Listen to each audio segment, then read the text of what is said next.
Cada día es una nueva oportunidad para aprender, compartir y crecer. Estás en Confianza con Amelia.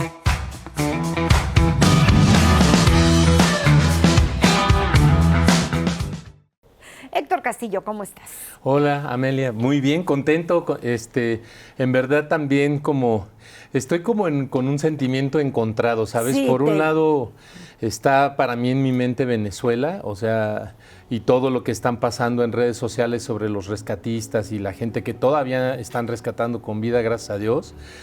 Y bueno, pues el drama de que se vive, porque yo lo viví cuando yo estaba estudiando la carrera, ¿no? El sismo de 1985, estaba yo en la Universidad del Valle, y ahí en México, y a nosotros nos tocó, no sabíamos que se había caído el plantel Roma de la misma universidad, pero sí, o sea, me tocó todo lo que fue llevar mantas y agua y esto. Todos los que vivimos ese terremoto espantoso del 85, yo creo que se nos remueven todas esas sensaciones dolorosas cuando vemos una tragedia como la de Venezuela. Sí, la realidad que sí. Y por otro lado, pues sí, la alegría, ¿no? Porque es a mí, aunque no soy muy fan, soy coach deportivo, pero no soy de estar afanado con algún equipo en particular. No es algo que me llame mi atención, pero puedo trabajar con atletas. Trabajamos con el equipo de Gallos en el ascenso en 2009 y ascendimos a Primera División con el director técnico Héctor Medrano. Pero no eres muy futbolero, que digamos, o sea, no te gusta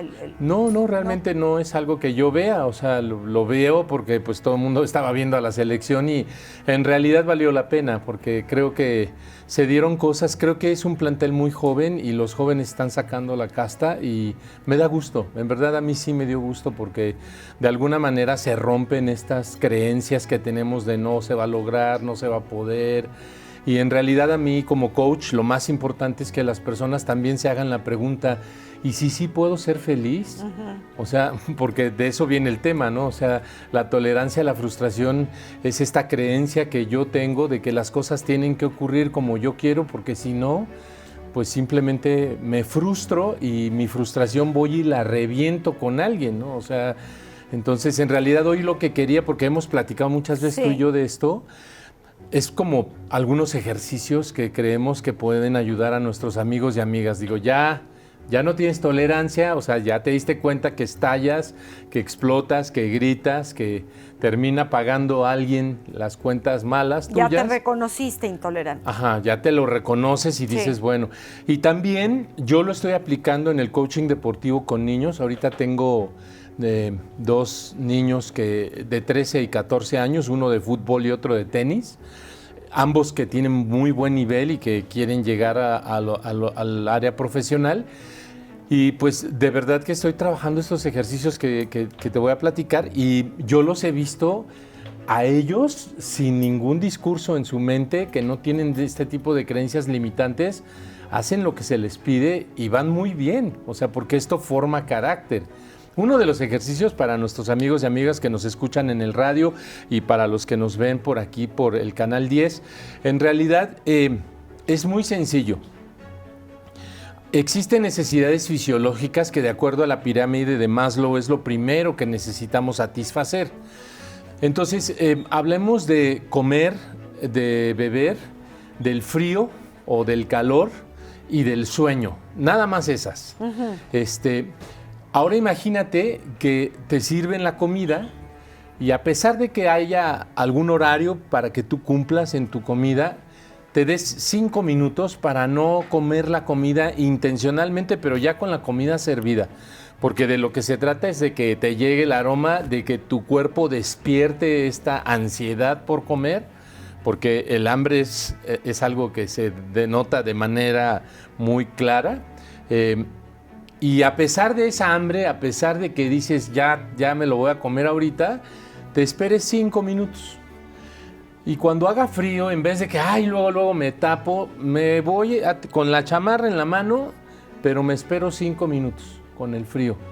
No me voy a morir. Y a lo mejor con el calor, esto de que luego abrimos ventanas y prendan los ventiladores, me espero 5 minutos, me voy a aguantar este calor, pero es intencionado, o sea, es consciente, claro. este trabajo consciente hace que yo me eduque a mi... Es un entrenamiento. A mi tolerancia, claro. Sí. Yo estoy entrenando mi tolerancia y mi carácter. Entonces, cuando tú logras pasar de esos 5 minutos que lo lograron estos niños y ahora a uno de ellos ya le puse el de 10 minutos, y ahí lo tenías y los papás me decían, es que se le enfría la comida, está bien.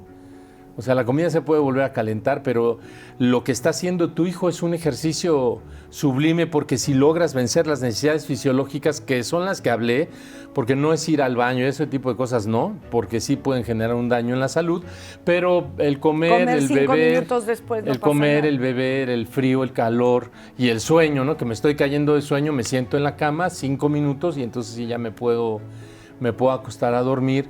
Si logramos manejarnos en ese entorno de tolerancia, también va a modificar el entorno de tolerancia con las cosas que nos pasan en la casa, en la oficina, en nuestros trabajos, en donde sea que Y estemos. antes de pegar el grito, pues 5 minutos. Nos cae muy No, bien. ahí yo no le pediría 5 minutos a alguien.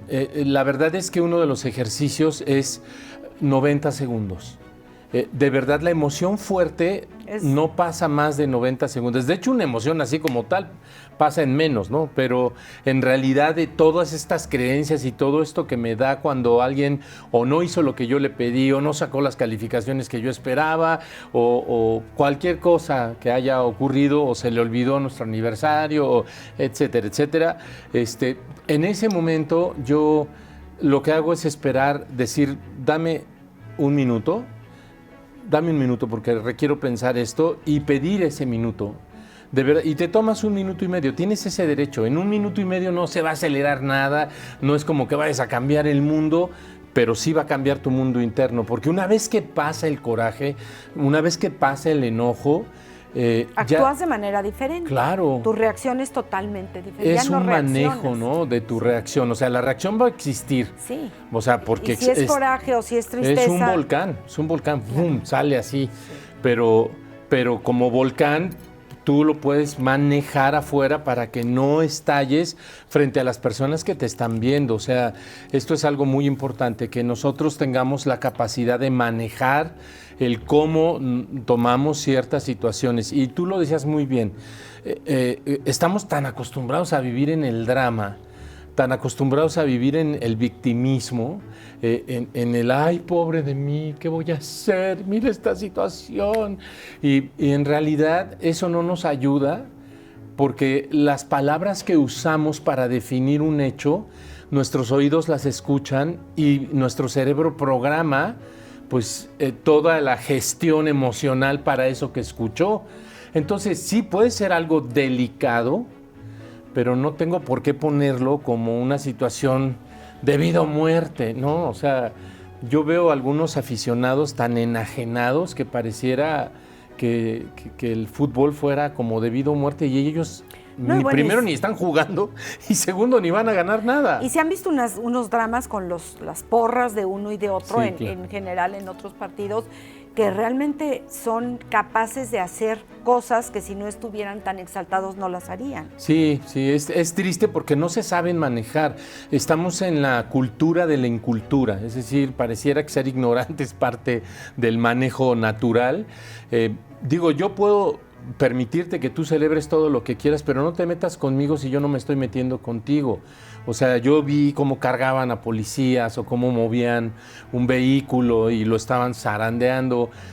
Tu felicidad no tiene por qué afectar a personas que están en paz y que están pasando por ahí, por donde tú estabas celebrando, ¿no? O sea, ¿por qué tenemos que tolerar que las personas que sabemos manejar nuestro entorno emocional, el que tú estés totalmente enajenado, a lo mejor... ¿Qué opinas porque bueno, con lo que vivimos anoche, la gente salió a festejar? Y aquí lo vimos, Bernardo Quintana, claxonazos y los arcos iluminados de verde, amarillito y rojo, preciosos. ¿Qué opinas de que molesten a mucha gente que decía, ya que se callen, me quiero dormir, son las 12 de la noche, etcétera?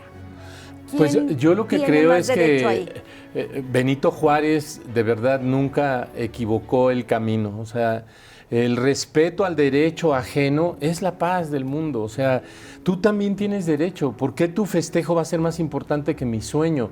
¿Por qué el que tú tomes una calle va a impedirme a mí circular, ¿no? O sea, en realidad es eso. Y tengo que aprender a manejar mi tolerancia y a decir, voy a no reaccionar de una forma en que me pueda yo perder, porque se pierden en la enajenación, tanto en la tristeza y se meten en una depresión horrible, como en el coraje y se meten a golpear. En este caso, como en la alegría, como en un festejo. Sí, es igual, las emociones se estallan de la misma manera y ya se comporta la gente irracionalmente, estoy hablando de locura.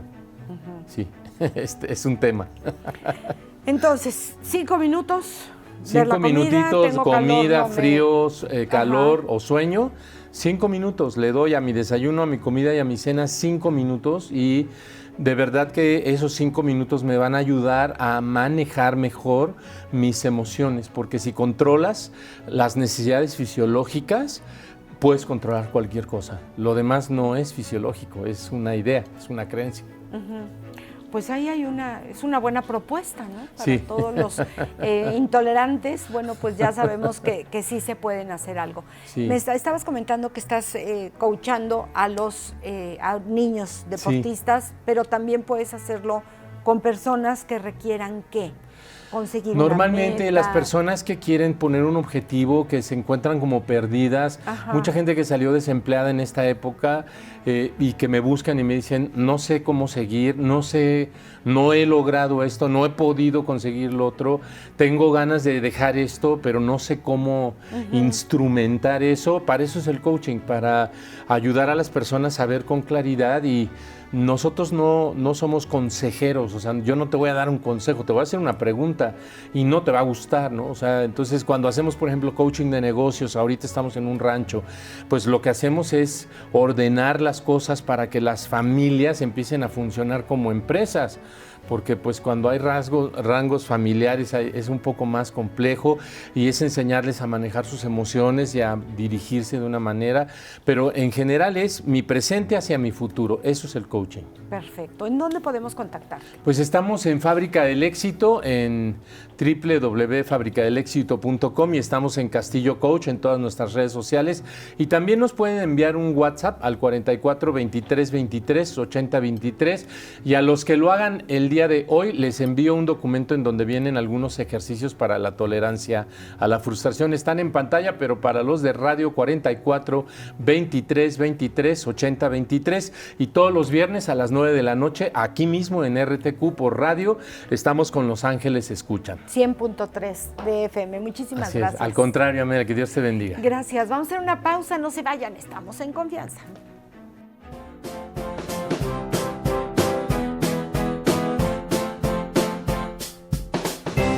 Continuamos. Esta mañana nos acompaña el doctor Héctor Rocha, psiquiatra, como ustedes saben, y de los meros buenos. Y vamos a hablar de hipnosis y cuál es la función terapéutica que puede tener la hipnosis. Doctor, bienvenido, ¿cómo estás? Encantado, como siempre. María. Gracias, muchísimas gracias. A veces pensamos en hipnosis y nos imaginamos así el péndulo y duerme, o estos espectáculos que veíamos hace muchos años en televisión, ¿no? Que te hacían que te durmieras o que hablaras otro idioma, en fin. No es eso. ¿De qué hipnosis estamos hablando? Un comentario a propósito. Bueno, yo como psiquiatra, como terapeuta, etcétera, médico, pues tenía mis reservas respecto a la hipnosis durante mucho tiempo. Sí. Hasta que por curiosidad algún día me invitaron a un curso, a un taller de hipnosis. Dije, bueno, pues voy a ver para que no me cuenten, ¿no? Claro. Y sí me sorprendió. Me sorprendió no solamente la eficacia, que no es milagrosa ni mucho menos, pero sí la seriedad con la que se daba el taller por personas muy capacitadas y experimentadas, doctorados en psicología, en otras áreas. Y bueno, pues le seguí, conforme iba estudiando más me interesaba y más empezaba a verle utilidad a propósito del tema, ¿verdad? Entonces lo que yo pensaba que era una situación teatral, que lo es, sí lo es, con trucos y todo, bueno, adaptada para generar expectativas y hacer esos para shows. Entretenimiento. Sí existe la hipnosis clínica, terapéutica. y además científica. Eso es muy importante porque no tenía hasta hace unos 20 años más o menos una evidencia científica o investigación científica validada. Ahora sí, sí existe. Sí, claro, por supuesto. ¿Qué hace la hipnosis? La hipnosis es un estado para empezar alterado de la conciencia. ¿Cuáles son los estados alterados de la conciencia? Por ejemplo, la fascinación, la fascinación, quedarte fascinado por alguna situación momentáneamente. Que es una palabra que usamos mucho. Sí. Ay, me fascina tal cosa. Eso sí, no es realmente. Pero no, el sentido literal y profundo es sí quedarse verdaderamente fuera de sí, por alguna percepción, alguna imagen, alguna realidad que se esté observando. El trance hipnótico es un estado alterado de conciencia, y el trance natural, que eso es bien importante. Por ahí empieza. Todos tenemos trances naturales, entramos y salimos y ni siquiera somos conscientes de ello todos los días. Cuando realizamos una actividad rutinaria, imagínate, no sé, no quiero decir un obrero, ¿no? Pero alguien que hace una función mecánica repetitiva 5,000 veces al día, pues sí, lo hace y lo aprende a hacer manualmente y hace una memoria para hacer ese acto mecánico, pero no está ahí necesariamente todo el tiempo. Eso se llama trance. Eso es un estado de trance natural. Okay. No pierde la conciencia, lleva a cabo la actividad, pero no está plenamente consciente de lo que está haciendo cuando manejamos en una ruta cotidiana, sí, que es la misma, lo hacemos ya de manera natural, en automático, sí, y al mismo tiempo vamos pensando, a veces más o a veces menos, en situaciones o en circunstancias que tenemos pendientes o que estamos imaginando o adelantando, etc. O sea, no estás pensando en qué ruta voy a tomar, porque esa ya te la sabes. No, vas y haces lo que tienes que hacer y lo haces bien, pero no estás en plena conciencia. Es el trance natural, entramos y salimos, una bella melodía, en fin, ¿no? Una obra de arte, etc. Entonces, la disociación, que es otra situación cotidiana, bueno, no tan frecuente, que puede ser patológica, es en donde los pacientes con ansiedad, por ejemplo, muy severa, tienen periodos en los cuales de repente pues ya no perciben la realidad como tal, y la forma de describirlo es, pareciera que no estoy en mí, o soy un espectador de la realidad, como si todo fuera una película y yo un observador externo. Es un estado disociativo, no necesariamente es patológico en sí, pero es una condición por un mecanismo de defensa psicológico que ocurre para evitar la angustia o la ansiedad excesiva, y puede ser benéfico, pero cuando es persistente sí ya se convierte en un problema de atención. Y bueno, todo esto para explicar que es un estado alterado de la conciencia que se induce a través de una técnica hipnótica, y a través de esa técnica hipnótica se buscan resolver problemas o situaciones. Para lo cual te capacitas. Sí, yo estudié la maestría en hipnosis hace, no sé, ya no me acuerdo bien, 20, 25 años, que la practico cotidianamente. No en todos mis pacientes, pero porque además de psiquiatra soy terapeuta, y entonces en algunos casos de situaciones terapéuticas se puede utilizar como una herramienta, digamos, para facilitar los procesos o desbloquear o desatorar problemas o conflictos, u obtener material inconsciente, ¿sí? Porque se puede inducir y entrar en contacto con el inconsciente. ¿En qué casos lo puedes utilizar? Cuando hay algún trauma, cuando hay miedos, cuando no quieres reconocer algo, porque me lo imagino así como estás atorado en algo que pasó y que no te acuerdas bien cómo fue en esos casos. Sí, en donde hay una amnesia voluntaria o involuntaria, o una represión consciente o inconsciente. Que la mente solita bloquea esos eventos. Generalmente son dolorosos. Generalmente son traumáticos, dolorosos, Traumáticos, claro. Sí. ¿Se puede utilizar con niños la hipnosis? Sí se puede. Sé que tú no tratas niños, pero sí se puede. Sí, sí lo estudié y lo hice durante mis prácticas con niños, aunque no lo hago, no lo hago. A través del juego, es interesante, es un punto interesante. Los niños, cuando vemos a un niño que está metidísimo en algún juego, sobre todo no de videos, sino con cosas materiales, sus juguetes, con plastilina o dibujando, etcétera, está metidísimo, y aparte de que algunos niños pues no hacen mucho caso, aquí están prácticamente metidos en ese estado de trance. hasta que de veras los movemos más y los sacamos de esa situación. Y entonces a través del juego simbólico se pueden atender situaciones complicadas para los niños que mediante otros métodos son difíciles. De por sí la terapia de juego sin trance es algo en lo que se trabaja mucho. Es una herramienta. Es una herramienta y los psicólogos infantiles lo hacen frecuentemente, ¿no? Pero si además se induce el trance mediante alguna forma, es más eficaz, ¿sí? En el caso de los adultos, alguien puede ir y decir, quiero que saques cosas de mi pasado.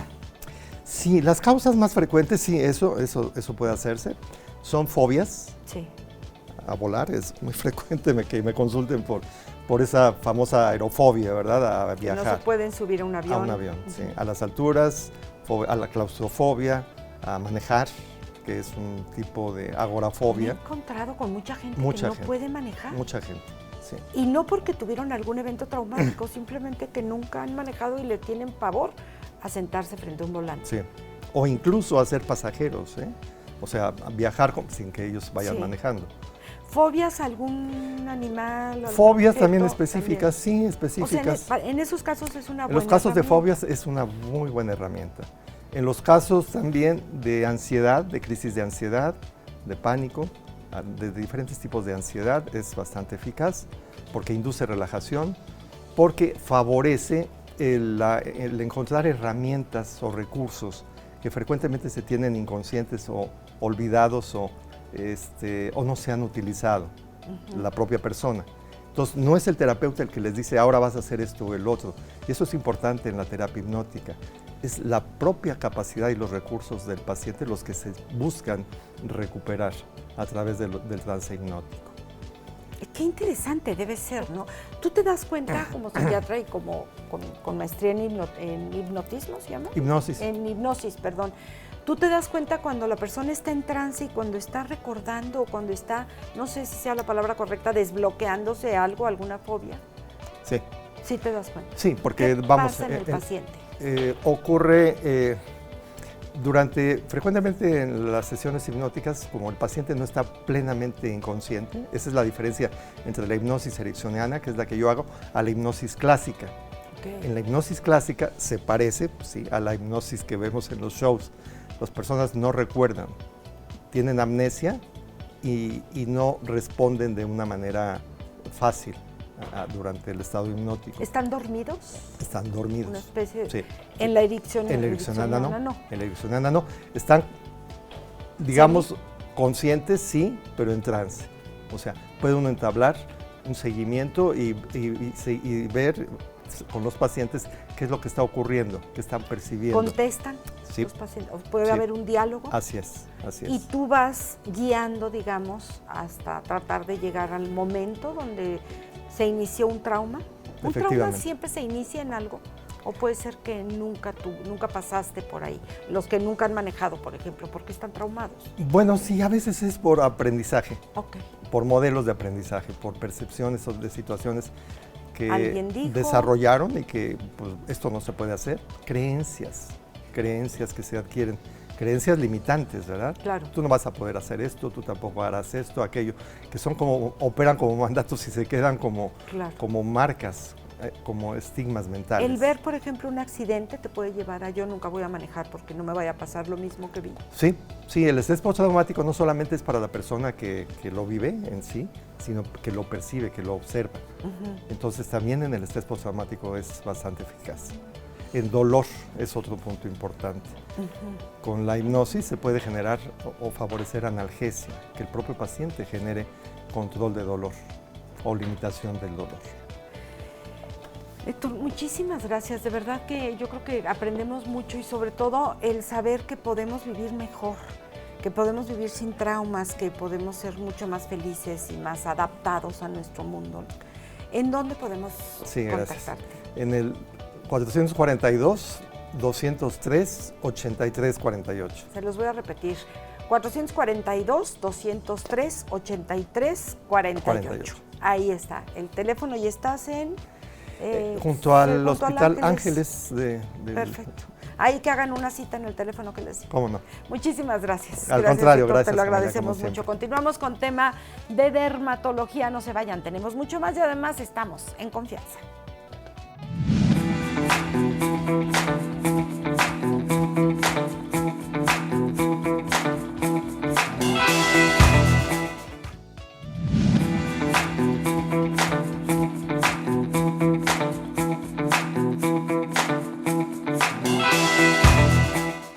Doctora Elena Castro, dermatóloga, qué gustazo que nos acompañes esta mañana. ¿Cómo estás? Muy bien, ¿y tú qué tal? Muy bien, aquí tratando de descifrar ITS, ¿qué es eso? Con manifestación en la piel, eso sí tiene apellido. Son infecciones de transmisión sexual ahora que se pueden visualizar en la piel, ¿no? Hoy por hoy tenemos una gama amplia de padecimientos que están relacionados ya sea a bacterias, virus, parásitos y que requiere contacto sexual para poder desarrollarse, ¿no?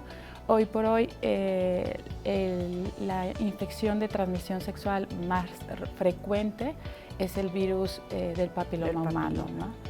Y que es este padecimiento que consideramos que la mayoría de las personas podemos adquirir en algún momento de la historia de nuestra vida, ¿no? De contactos sexuales. Siempre es con transmisión sexual. Sí. Ahora bien, como el virus del papiloma humano, hay 150 serotipos. Válgame Dios, empieza a complicar el asunto. Exactamente, empieza a ser esto un poco más complejo. Hay algunos de ellos son virus que simplemente aparecen en manos, en el resto de la piel, que lo pueden presentar todas las personas. Y yo les digo siempre a los pacientes, niños o gente adulta o jóvenes, el virus del papiloma humano es que tú tienes un virus que prácticamente no es malo, no es de transmisión sexual que vaya a generar cáncer cervicouterino y que como tiene posibilidad de tratarse, en algún momento puede volverse a presentar. Hay personas mucho más susceptibles al virus del papiloma humano y otras que no. Así es. ¿Cuáles son estas manifestaciones? ¿Cuáles son los primeros síntomas? En la piel. En la piel. Se localizan sobre todo en el área de genitales, en labios mayores, en la parte de la entrepierna, en la parte anal y perianal. Y son lesiones que tienen un aspecto más en coliflor, del color de la piel, un aspecto más grisáceo y pueden acuminarse, se pueden ir conjuntando, se van haciendo un poco más grandes y se localizan justamente en este sitio y como no dan dolor, la mayoría de los pacientes, pues si no duele, simplemente lo dejan pasar. ¿No da dolor, ardor, comezón, nada? BPH no genera síntomas, ¿no? Al menos que tú puedas molestar o puedas tú a lo mejor tener una lesión muy grande y tú puedas traumatizar y bueno, pues ahí al abrirse puede favorecer a que crezcan más estas lesiones y también va a depender mucho de tu sistema inmune, de tu defensa, ¿no? Para que puedas tener mayor cantidad o se puedan controlar o mantenerse con el tiempo, ¿no? Obviamente aquí lo importante es acercarse con algún dermatólogo, infectólogo, urólogo, ginecólogo, especialistas que lo vemos. Y justo te iba a preguntar quién es el especialista de esto, porque yo hubiera pensado que corres con el ginecólogo. Pues dependiendo, ¿no? Sí. Dependiendo, porque hay personas que, por ejemplo, dicen, bueno, pues me acerco al urólogo, ¿no? Pues por temas de estigma, ¿no? También muchas veces es un tema que... Delicado. Sí. Pues delicado, que cuando llegan las personas a la consulta dicen, ¿por qué me pasó a mí? Y les digo, es que esto es como conectar un USB y simplemente pues pasar tu información a otra información y esa persona te transmite la información que lleva antes y tú le estás transmitiendo la información que tú llevas antes de vidas o parejas sexuales previas. ¿Hasta cuántos antes o hasta cuánto tiempo antes te pudiste haber contagiado? ¿Hace 20 años? Hace 20 años. ¿Y no tuviste ninguna manifestación del virus? Muchas de las veces los virus, a diferencia de las bacterias, tú tienes la enfermedad, tú puedes curarte, pero siempre tienes en tu sistema inmune como esa memoria, ¿no? Que te dice, pues bueno, yo tuve VPH, yo tuve, por ejemplo, virus herpes simple tipo 2 o tipo 1, ¿no? Que es el que se manifiesta en cavidad oral y en genitales. Por ejemplo, en este caso, el virus herpes simple tipo 2 también se considera una infección de transmisión sexual, ¿no? Y aquí las manifestaciones son diferentes, o sea, los virus se manifiestan de forma diferente, ¿no? ¿Y hay algunos que nunca se manifiestan? Es decir, que estás con el virus o estás infectada, pero que no tuviste ningún síntoma y que no te enteraste que lo tuviste. ¿Se puede eso? Se puede eso. Y entonces puedes ir contagiando lo que quieras. Por supuesto, por supuesto. Fíjate que en esta situación me parece prudente explicar, cuando fue toda la época de COVID, fue un proceso complicado, ¿no? Aislamiento, etcétera, poca capacidad de movilidad, mucha gente, pues estábamos aislados, ¿no? Con poco contacto, y después de esto se vino un repunte de todas las infecciones de transmisión sexual, ¿no? Sífilis, por ejemplo, también tenemos como de estas infecciones que cada vez han ido aumentando, no solamente a nivel pues mundial, sino a nivel México, Querétaro, ¿no?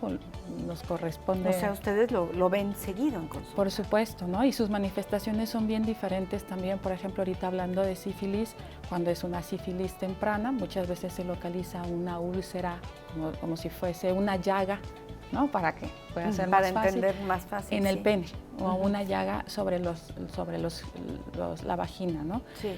No duele, la tienes ahí, a lo mejor te preocupas, pero si no te duele, se cura, ¿no? Tú dices, no, pues ya se me quitó, y en realidad lo que está pasando es que la infección primaria pasa a ser una infección secundaria, ¿no? Al cabo por no atenderse, y las manifestaciones se vuelven diferentes, ¿no? Ya son una sífilis secundaria, se presenta más en palmas, plantas de los pies, y un salpullido que se puede localizar como en la parte de tu pecho, de tu abdomen, y que ahí a lo mejor no lo relacionas una situación con la otra, ¿no?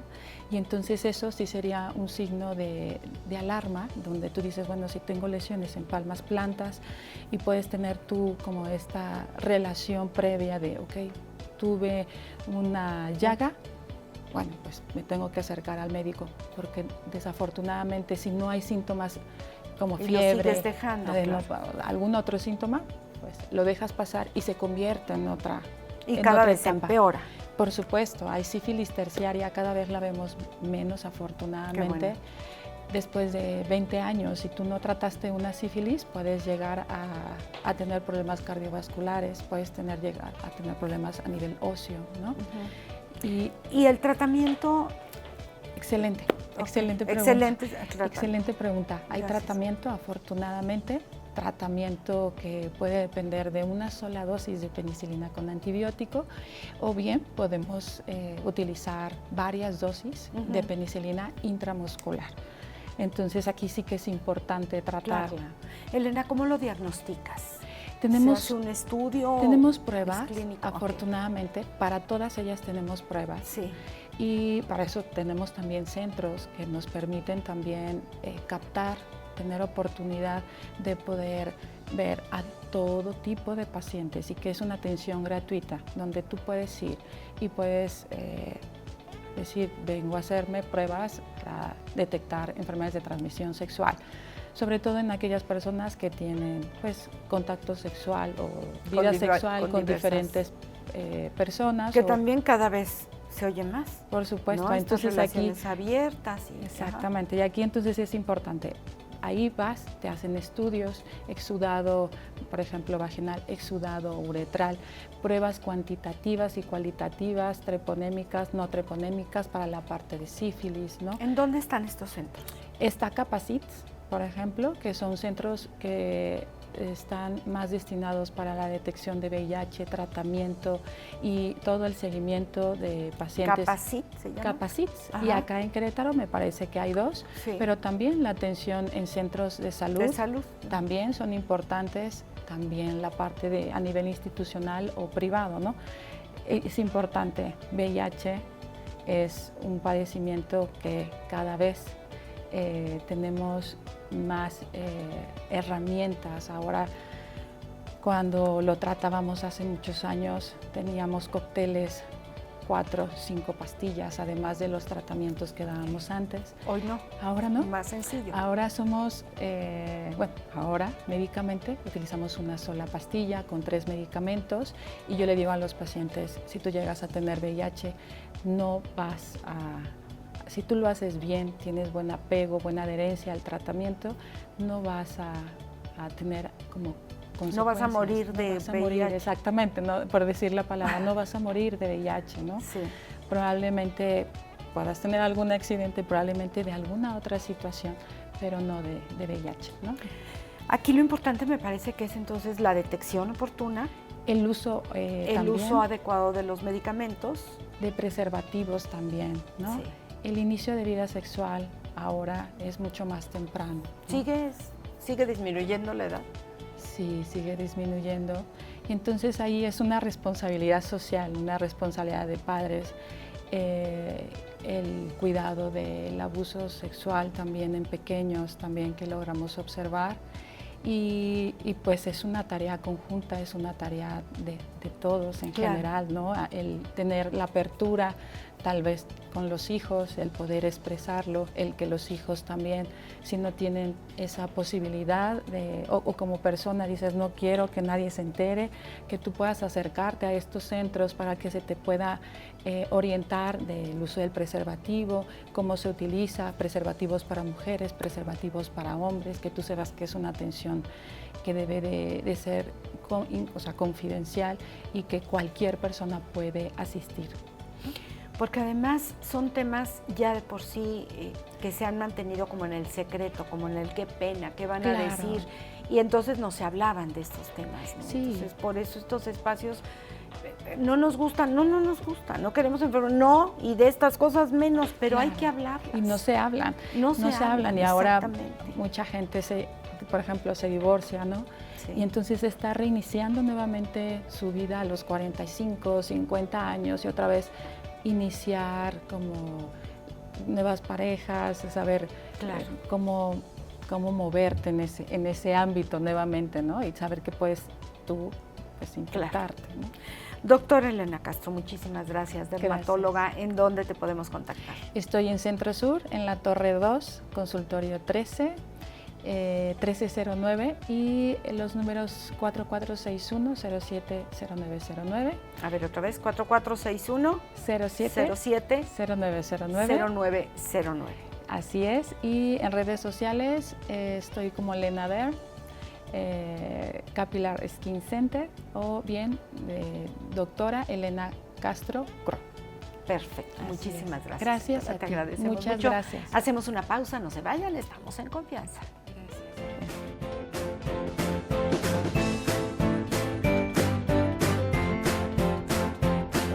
Continuamos. Andrés Santillán, él es bailarín, yo creo que nació bailando y maestro de danza urbana desde los 17 años. ¿Puedo decir tu edad? Ya lleva 10 años de maestro, tiene 27. ¿Cómo estás? Bienvenido. Muy bien, Amelia, qué gusto estar aquí de nuevo contigo. Muchísimas gracias. Esta es tu casa. Platícanos, porque estoy segura que mucha gente no sabe exactamente qué es danza urbana. La danza urbana básicamente pues es una manifestación artística, pues sí, que se deriva de la danza en general, pero se enfoca principalmente pues en los estilos que surgen pues en la calle, valga la redundancia, o sea, cuando las personas se reúnen en parques, en las avenidas a bailar en colectivo o en las fiestas, y de alguna manera se crea este movimiento de expresión social. Que es un movimiento mundial. Así es. O sea, lo podemos ver en cualquier parte del mundo. Así es. ¿Me vas a platicar un poco de la diferencia entre impresionar personas e impactar vidas? ¿De qué manera impacta la danza urbana? Justamente, sobre todo el tema del que te quería hablar es igual y puede ser hasta un poquito polémico, y no solamente se tiene que englobar en el arte o la danza únicamente, sino que hoy en día vivimos en un espacio donde al estar tan saturado de ruido, las personas se enfocan más en querer impresionar que verdaderamente preguntarse en qué le estoy dejando a las personas o cómo yo estoy dejando un mundo mejor. Estamos viviendo más para el otro que para uno mismo. Buscamos tener un mejor trabajo, subir nuestro estatus. Hablando en tema de danza podemos decir, uno como bailarín vivimos para las redes sociales, ¿no? Para impresionar, para subir nuestro número de seguidores. A ver cuántos likes te dan.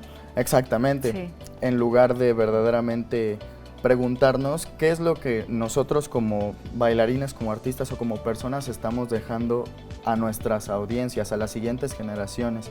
Porque vuelvo a lo mismo, estamos viviendo para buscar el reconocimiento de fuera, más allá que el nuestro propio. Andrés, ¿tú qué te gustaría, a ti qué te gustaría dejarle a las nuevas generaciones? Digo, eres súper joven, pero hablas como si quisieras dejar un legado. Así es, sí. ¿Qué te gustaría dejarles?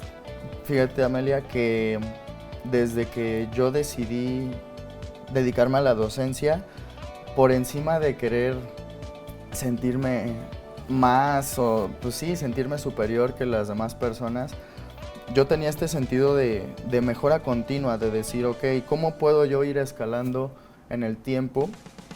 Y cómo yo al recibir la influencia de mis maestros, pues no sé, eso me motivaba mucho a yo querer también prepararme, querer entrenarme y buscar esos espacios donde yo también pudiera compartir mi perspectiva acerca del mundo, el arte, y justamente cuando menos está este spotlight, este reflector de las redes sociales que pues, vinieron a revolucionar de un tiempo para acá.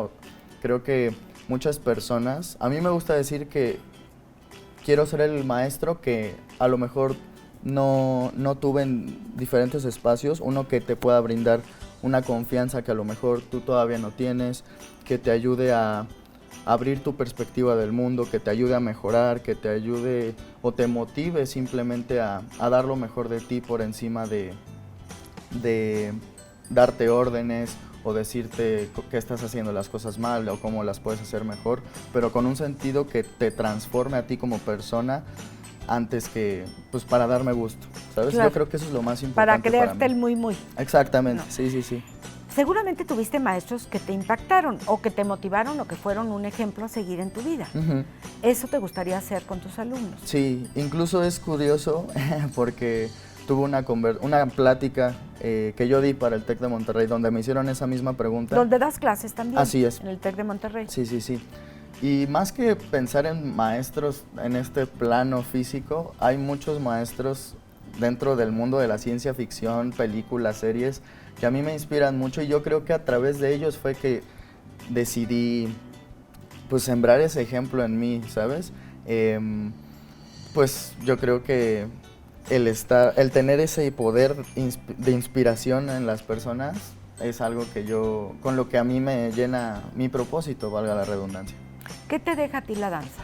A mí la danza me deja un sentido de disciplina, de sensibilidad, de vulnerabilidad, de ser auténtico, ¿de qué más? De divertirme, o sea, yo creo que a través de la danza y el arte en general he encontrado muchas formas de conectar conmigo mismo, de conocerme y sobre todo de transmitir esa misma forma de conocerme, bueno, de conocerse a uno mismo, a las demás personas.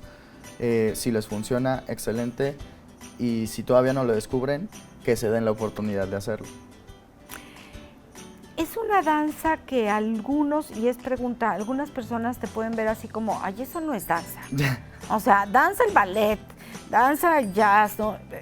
¿Te ha tocado algunos comentarios así? Sí, por supuesto. Pues ahora sí que... Cada quien. Ahora sí que cada quien, pero ¿qué contestas? Pero todo tiene su técnica, es Sí. decir, incluso hay personas que decimos que un bailarín de hip hop, digámosle, puede adoptar la corporalidad o la técnica de un bailarín de ballet mucho más fácil antes que una bailarina de ballet adopte una técnica de danza urbana. ¿Por qué? Pues porque siempre es a lo que te decía, o sea, están tan acostumbrados como a estilizar el cuerpo o trabajar de cierta manera que el trabajar con su contraparte pues se vuelve conflictuante, ¿no? Pero no, o sea, también he bailado ballet, también he bailado jazz contemporáneo. Y o sea, sí lo puedes hacer, Sí, tienes por la supuesto. preparación como bailarín, claro. Correcto, sí. Digo, mi área de especialización ha sido la danza urbana, el hip hop, y seguimos aprendiéndola, nunca dejamos de aprender. Pero sí, o sea, al final cada manifestación artística tiene su propia apreciación. ¿Tus alumnos en qué onda están? ¿Qué piensan? ¿Qué hacen? Mis alumnos, pues es muy variado, es decir, mis alumnos están entre la preparatoria, algunos ya están pues son de mi propia edad, o sea, son amigos míos de mi generación que gracias a Dios pues han confiado también en mi trabajo y también pues vuelvo a lo mismo, o sea, yo me he preocupado por mejorar, por darles lo mejor a todos y cada uno de ellos y sobre todo están en etapas a lo mejor diferentes, pero con las cuales a ambos les busco inspirar ese sentido de mejora continua, de evolución, de superarse a sí mismos. Es decir, todo mundo estamos en esa búsqueda continua de crecimiento y de madurez, pero pues hablando de las generaciones más jóvenes, y con lo que quiero conectar el tema principal, es que se dejen de preocupar por impresionar, por la viralidad, pues sí, simplemente ir hacia adentro, de sentir el arte como tiene que ser, de ir a la verdadera esencia y al núcleo de lo que se supone les gusta hacer, porque les gusta hacerlo por ellos, no porque los demás se lo digan. Claro. ¿Hay escenarios suficientes para la danza urbana? Sí, hoy en día ya hay mucho bastantes. más abierto. Sí, muchos más. Es decir, antes sí estaba muy limitado a la las calle, calles. exactamente, Ajá. y de hecho, pues justamente como comentábamos previo a empezar, pues está este conflicto de, no, es que la danza urbana o el hip hop nunca tuvo que haber nacido o nunca tuvo que haberse enseñado en escuelas de danza, ¿no? Frente a un espejo donde todo está bien iluminado, ya hay aire acondicionado. La danza urbana tiene que estar en la calle bailando en un cartón con los olores. No, o sea, al final, hoy en día salen muchos estudios de danza. De danza urbana. Sí. Es que yo creo que hay una mala información, ¿no? Y nos gana la ignorancia a muchos. Sí. Dices, ¿qué es? ¿De dónde salen? ¿A qué se van a dedicar? ¿Cuál es el futuro? Pues, ¿habrán escenarios suficientes para claro, los bailarines de danza urbana? Sí, o sea, bailarines en general, o sea, hoy en día puedo decir que la danza es algo que se puede profesionalizar y depende mucho del área profesional que quiera desempeñar cada persona. Yo, gracias a Dios, he podido primero empezar como bailarín, después darme la oportunidad de ser coreógrafo y en su consecución, pues el querer ser maestro, ¿no? Pero al final el sol sale para todos. Si alguien solo quiere dedicarse a ser bailarín, adelante.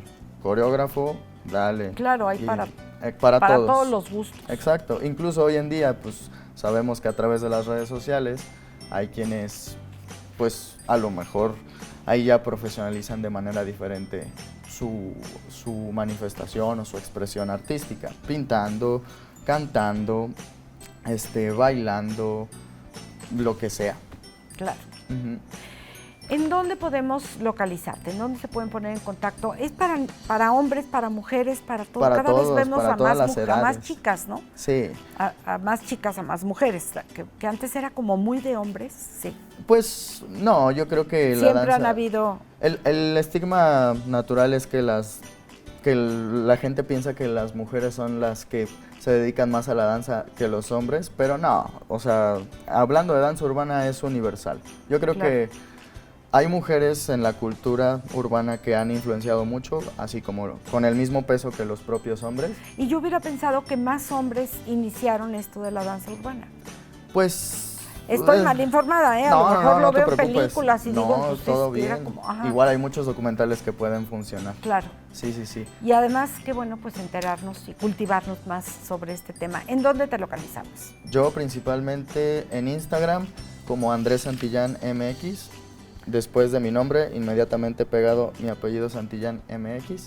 Y pues en las diferentes academias de danza que encuentren aquí en Querétaro. Por supuesto, muchísimas gracias. Muchas gracias a ti, Amelia, por el espacio. Te agradecemos muchísimo. Atención, mamás, papás con niños pequeñitos, están en la edad del berrinche, hoy me decía una compañera de trabajo, están en los terribles 2 años, pero luego esos 2 años parece que están como entrados a los 18, a la adolescencia. Vamos a ver qué hacer con los niños berrinchudos con un especialista.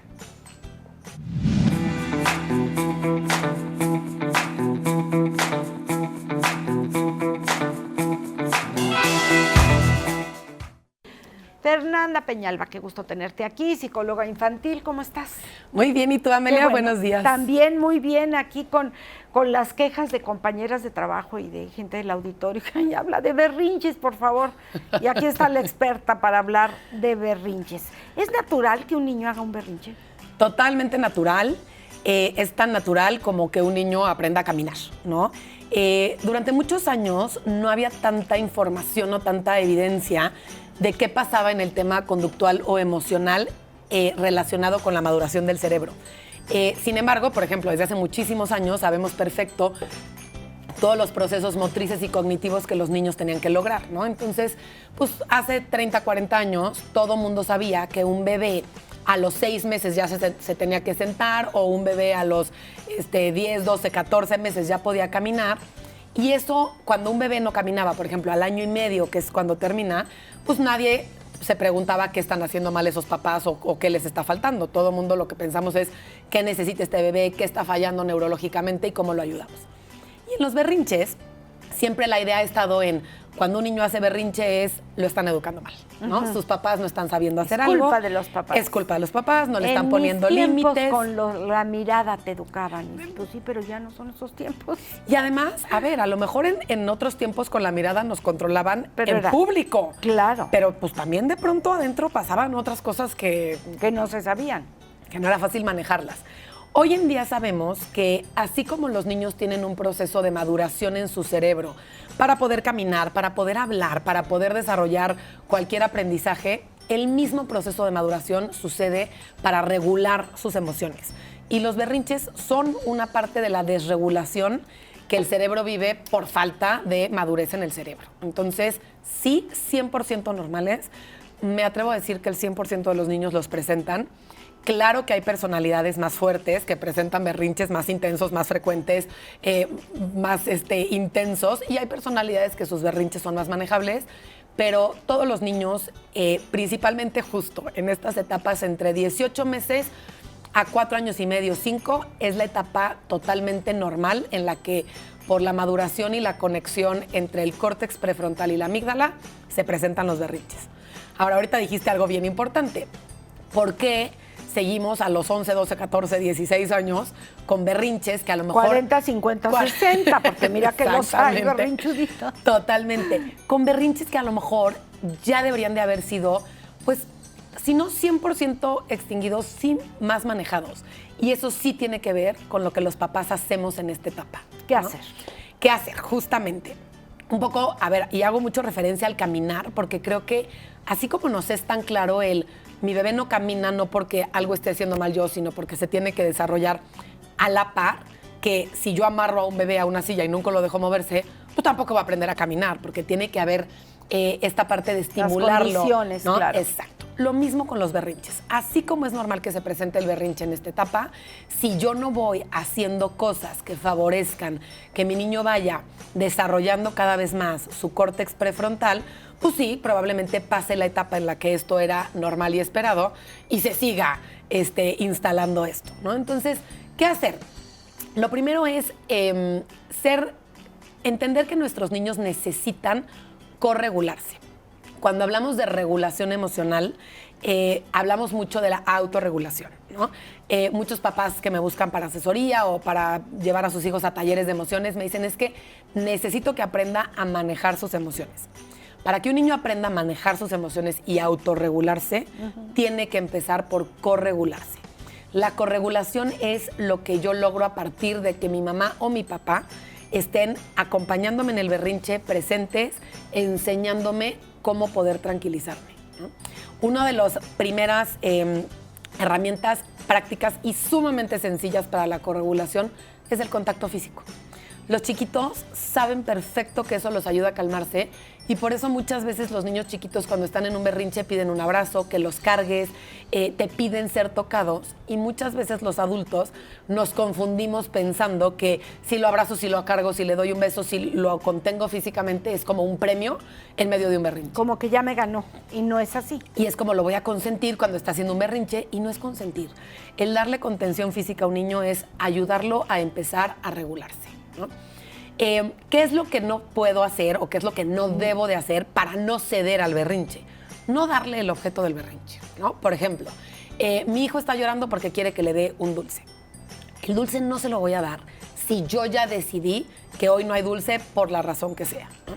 Pero no necesito dejarlo llorando solo, decirle te vas a tu cuarto hasta que acabes de llorar, te quedas encerrado en un baño porque no puedes estar gritando así, porque todo eso va a hacer que el berrinche se detone más, ¿no? Vamos a imaginarnos que un berrinche o una desregulación es como una fogatita. Cuando se enciende la fogata, si yo quiero que la fogata se apague, hay 3 cosas que no puedo hacer. Lo primero es, no le puedo echar aire. Si yo a una fogata le echo aire, solamente atizo el fuego y se prende más. ¿Cómo es echarle aire a la fogata? Decirle cosas como cálmate, tranquilízate, respira, así no me puedes hablar, mientras estés llorando no te voy a hacer caso. Todas estas palabras solo detonan más al niño. Lo segundo que no puedo hacer con mi fogatita es dejarlo solo. Si yo dejo una fogata prendida en un campamento y me voy, se hace un incendio forestal. Claro. Idéntico con mi niño. Si yo abandono a mi niño en medio de esta desregulación, se hace un incendio forestal. Y lo tercero que no puedo hacer con una fogata es tocarla para apagarla. Nadie usa las manos para decir vamos a apagar el fuego, ¿no? Tampoco puedo tocar a un niño en el momento de máxima detonación porque es posible que me pegue. Ahora, si yo me quedo ahí tranquila, respirando, nada fácil, requiere mucho autocontrol de los adultos, pero nosotros sí ya somos capaces de autorregularnos. Se supone. O deberíamos, deberíamos, ¿no? Sí. Y a ver, algo que a mí me encanta es por nuestros hijos vamos a trabajar lo que sea necesario. Así es. Y si yo tengo claro que si yo logro mi autorregulación, le voy a enseñar a mi hijo, en primera lo voy a corregular y luego le voy a enseñar a él lograrlo, pues los adultos que no hemos llegado a la autorregulación adecuada, la vamos a buscar, ¿no? Claro. De manera más activa. Entonces, te quedas con él, acompañándolo. Con el niño, acompañándolo, respiras, te tranquilizas. Y ahí estás hablando lo menos posible, porque entre más hablo, más se enciende. Okay. Y de pronto el niño va a buscar contacto físico, porque lo buscan. Y en el minuto en el que lo busca, se lo das. Porque ese contacto físico va a empezar a ayudar a que esta fogatita se empiece a apagar, ¿no?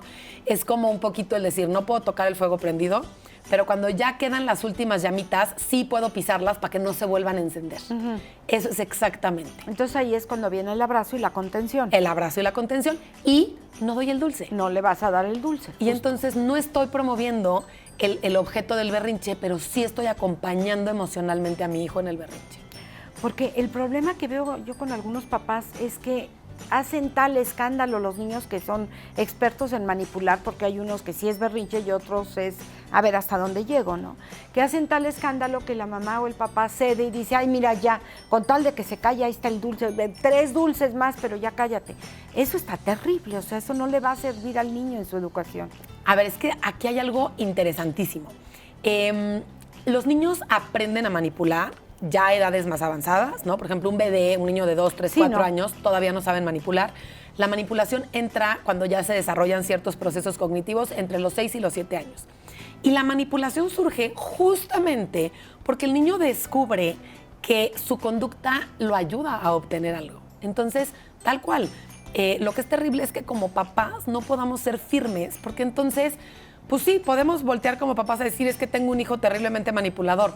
Sí, pero el niño terriblemente manipulador viene de un papá terriblemente consentidor y poco firme, ¿no? Entonces, si yo tengo claro que no es no y no voy a ceder pero por otro lado, no necesito ni gritar a mi hijo, ni encerrarlo, ni mandarlo al baño, y puedo acompañarlo en su emoción, pero mantenerme firme, ahí estoy ayudando a mi hijo a que entienda que hay límites, pero que también hay amabilidad y acompañamiento y contención cuando está desbordado emocionalmente. O sea, te sigo queriendo exactamente igual, aunque estés desbordado. Exacto. Y es más, te sigo queriendo exactamente igual, aunque estés desbordado, y te quiero cuando menos lo mereces, porque es cuando más lo necesitas. Cuando estás en tu peor momento es cuando más me necesitas y es cuando más tengo que quedarme ahí. Esta clase la debimos haber tomado desde nuestros papás y nuestros abuelos. No sé si van siendo descubrimientos nuevos, pero me encanta tu punto porque hoy veo muchos papás que lo que quiere el niño se trauma, que no sé cómo se llama, creo que hasta hay una corriente, ¿no? De permisividad. Sí, permisividad, creo que tiene otro nombre, pero es, el niño está sufriendo mucho porque se cayó y entonces le tengo que hacer todo un escenario para que... No, el niño crece y si se cae se levanta, porque aparte la vida así es. Totalmente. Te vas a caer toda tu vida y toda tu vida, no importa el número de veces que te caigas, importa el número de veces que te levantes. Totalmente. Y a ver, lo que pasa es que creo que hoy, bueno, justo, esto de todo el mundo debimos haber tenido esta información hace 40 años, sí. Claro que es información nueva. Sí. Esta parte de la conducta, la emoción, el cerebro es información pues bastante reciente que claro que cambia muchos paradigmas de educación que antes no es que estuvieran mal, solo no sabíamos, ¿no? Y así nos educaron, ¿no? Y así nos educaron. Llorando, vete al cuarto, cuando acabes de llorar vienes. Y era la información que había en ese momento, sí, y era lo vigente. No lo hicimos con mala intención. Ahora, totalmente, ¿no? Y a ver, yo siempre digo, los papás siempre hacemos lo mejor que podemos con lo que tenemos, sí. ¿No? Pero cada generación va teniendo cosas diferentes, ¿no? Nuestros papás tuvieron cosas diferentes que sus papás, nosotros tenemos cosas diferentes con nuestros hijos que nuestros papás. Pero sí creo, Amelia, que esto que dices, hay un malentendimiento hoy bastante importante en las nuevas corrientes que han hablado a lo mejor de disciplina con respeto, disciplina positiva, crianza con amor. Se ha entendido que el respeto, el amor, la positividad tiene que ver con no tocar al niño, ¿no? Y la realidad es que esa amabilidad, ese amor, ese respeto tiene que ver con cómo lo planteas frente al niño. Pero lo que es un hecho es que los límites es la parte más importante en la educación de un niño porque es lo que le comunica seguridad y es lo que le ayuda al niño a conducirse en el mundo. Esto que decías ahorita, al final es... Pues a lo mejor yo en mi casa le doy el dulce después de decir 10 veces que no, pero el día de mañana le van a cortar la luz, porque si él cree que cuando te dicen tu fecha de corte es tal, pero él está acostumbrado a que siempre puedes tirar un poquito la liga, pues le van a cortar la luz o lo van a correr por llegar tarde en el trabajo o le van a descontar el día. Cuando no educamos a nuestros hijos con límites y consecuencias, no los preparamos para la vida. Toda una clase de educación, esperemos que nos haya servido muchísimo. Fernanda Peñalba, muchas gracias. ¿En dónde podemos contactarte? Claro que sí, estamos en redes sociales, en Instagram y en Facebook como Ailu Center y en el WhatsApp de mi consultorio 446-138-0012. 446-138-0012. Muchísimas gracias, Fer. A ti, Amelia. Gracias, vamos a hacer una pausa. No se vayan, estamos en confianza. Continuamos. Qué bueno que sigan con nosotros. Si quiere llamarnos, 442-238-5255, nuestro número telefónico. Prefiere mandar un mensaje de WhatsApp, 442-676-0392. Cristian Castillo, que siempre está buscando historias, lugares, artesanos, que por cierto, si ustedes quieren que vaya Cristian hasta su lugar a que nos platique y sea la voz de ustedes, nos platique qué es lo que hacen, qué es lo que elaboran, qué es lo que cocinan, qué es lo que preparan.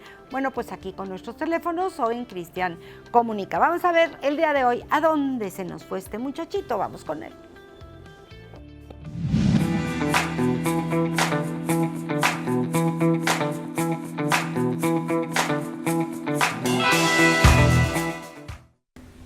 Soy Alejandra García Mendieta y esta es mi historia. Actualmente tengo 28 años, soy sobreviviente de cáncer. En el 2012 me detectaron una leucemia linfoblástica y tenía 14 años en ese entonces. Del 2012 al 2015 me mantuvieron con quimioterapias y pues estuve así en quimioterapias, tenía 14 años. Posterior a eso, en el 2015 me dieron de vigilancia, que significa que ya no hay cáncer en tu cuerpo, pero igual hay que estar revisando que no vaya a volver. Y pues ya, yo desde chiquita siempre decía que quería ser mamá. Y pues ya cuando pasó todo lo del cáncer, me estudié la prepa y entré a la universidad, y cuando tuve oportunidad, pues me convertí en mamá. Ale, te conviertes en mamá. Y vienes de una historia en la cual, perdón, pues te agarraron en plena adolescencia. Sí. ¿Qué pasaba en ese momento? Pues la verdad es que yo lo tomé con mucho ánimo. De verdad que en el hospital las enfermeras siempre decían, cuando había otras adolescentes que pegaban de gritos y se ponían mal, le decían, es que mira, Ale, ella está muy contenta y de todos modos se sonríe. Yo siempre decía que estaba bien. Entonces la verdad es que yo lo tomé muy bien.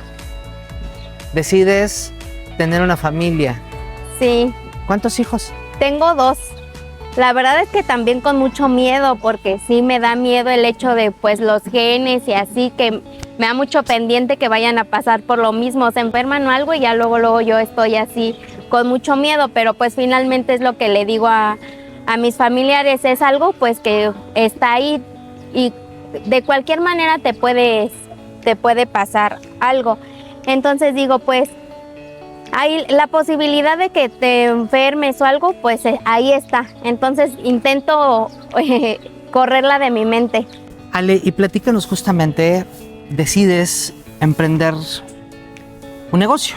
Sí, claro, pues la verdad es que, como te digo, yo siempre quise ser mamá y ahorita pues me costaba mucho la parte de no tener un ingreso y querer estar con mis hijos. Entonces empecé a buscar opciones y dije, encontré esta de la joyería de la marca Nice y dije, pues es buena opción. ¿Pero tú lo haces? No, es una empresa mexicana, labora en Guadalajara. Y ya ellos tienen artesanos que lo hacen todo a mano y pues ya nos pasan a nosotros a precio y te encargas especial. Tú de moverlos. A ver, y de esta forma pasas tiempo con los hijos. Así es. Te dedicas tiempo para ti. ¿Sigues llevando cuidados especiales? No, ya gracias a Dios, no. En octubre del año pasado me dieron de alta, o sea, ya ni... Ya definitiva. Ya definitiva, ajá. Apenas en octubre del año pasado me dieron el alta definitiva y pues ya no tengo más citas en el hospital. Pues la verdad es que a mí me gusta tener así como que el ingreso extra, tener pues la facilidad de comprarles cosas a mis hijos, darle la vida que pues tengo en mis sueños, y es una manera súper práctica porque estoy con ellos, lo hago en los tiempos que ellos están en la escuela, por ejemplo, y ya me dedico al negocio y en la tarde es para ellos. Oye, Ale, por ejemplo, para ti, digo, las cosas como son. A veces la gente se deja caer. Tú ya eres sobreviviente. Decidiste ser feliz con tu pareja, tener hijos, que son una gran responsabilidad. Sí. ¿Qué le dices a esas personas que a veces se quejan del día a día? Sí, la verdad es que hasta a mí misma me pasa. Luego me pasa algo y digo, ay, pero me preocupo, y luego me acuerdo y digo, bueno, dije a mi mamá, tenemos salud, y teniendo salud pues es lo más importante. Porque si tienes salud puedes trabajar por cumplir todos tus sueños. Ale, como siempre, muchas gracias y felicidades por tu historia. Muchas gracias a ti, a ustedes. Que lo aprendido hoy te acompañe en tu día a día. Nos vemos y escuchamos muy pronto. Estuviste en Confianza con Amelia.